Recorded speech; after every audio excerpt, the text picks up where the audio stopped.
Hey, and welcome back to Split Second Science. The Korean War is one of the weirdest wars in history, and is commonly not even taught in history classes. In 1945, after the fall of Imperial Japan, the US and Soviet Union divided Korea on the 38th parallel, planning to unify the country later on.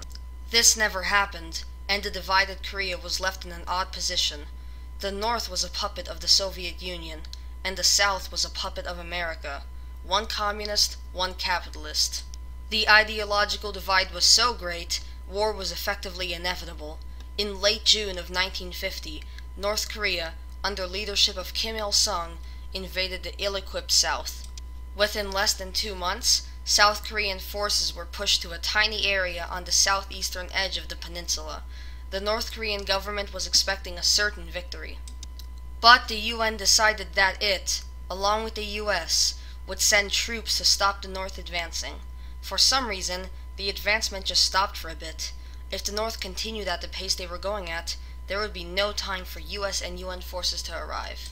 In September, US and UN forces did arrive, quickly pushing North Korean forces out of the south.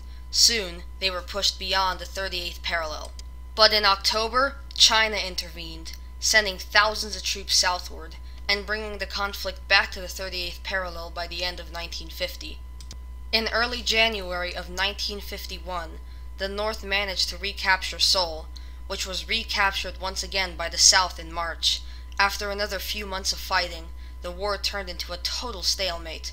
For 2 years, the North and South fought World War I trench warfare-style battles, never really gaining any sort of advantage over the other. Finally, in July of 1953, after 2 years of stalemate, an armistice was signed, and the current borders were decided.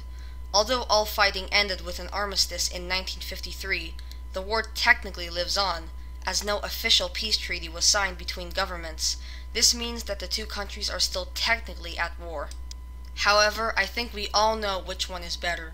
One is a highly developed, rich, prosperous, and modernized republic with a strong military and amazing League of Legends players.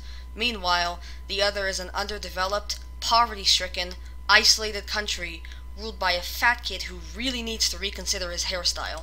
Welp, that does it for today. If you have any science or history topics you'd like me to cover, leave them down below. This is Split Second Science, signing off.